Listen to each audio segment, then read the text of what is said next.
అయితే రైతులకు సంబంధించి ఏదైతే ఉందో యూరియా దొరకట్లేదు, అలాగే రైతు రుణమాఫీ అందరికీ కాలేదు, కొంతమందికి చేసి అందరికీ రుణమాఫీ చేసినాను, అలాగే రైతుల టైంకి వాళ్ళు యూరియా అందించలేకపోయారు, కాంగ్రెస్ ప్రభుత్వం ఇందులో ఫెయిల్ అయిందని కూడా చెప్తా ఉంది.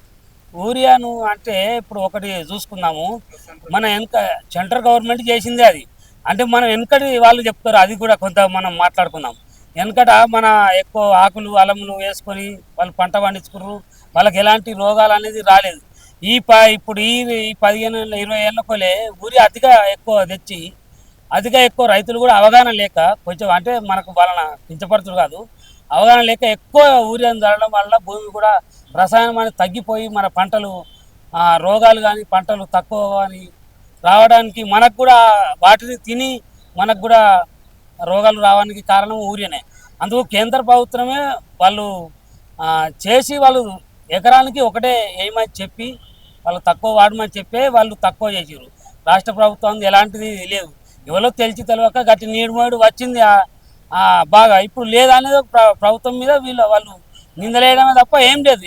అట్లనే యూరియా తక్కువ వాడాలి వాస్తవానికి. రుణమాఫీ అందరికీ చేయలేదు, కొంతమందికే చేసింది అన్నట్టుగా చెప్తా ఉన్నారు.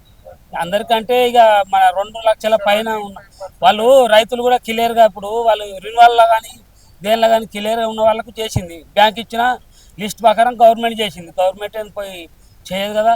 ఆ బ్యాంక్ వాళ్ళు ఎలాగ మన రైతులు కూడా ఎలాగ క్లియర్గా ఉంటారో ఆ క్లియర్గా ఉన్న వాళ్ళకే రుణమాఫీ వెళ్ళింది. ఏదైతే 2 ఏళ్ల పరిపాలన ఏదైతే ఉందో ఎట్లా ఉంది? 2 ఏళ్ల పరిపాలన ఎట్లా ఉంది మీ ఊర్లలో? రేవంత్ రెడ్డి గారిది 2 ఏళ్ల పరిపాలన ఎట్లా ఉంది ఊర్లలో? ఎట్లా ఉందంటే ఇప్పుడైతే మంచిగానే ఉంది.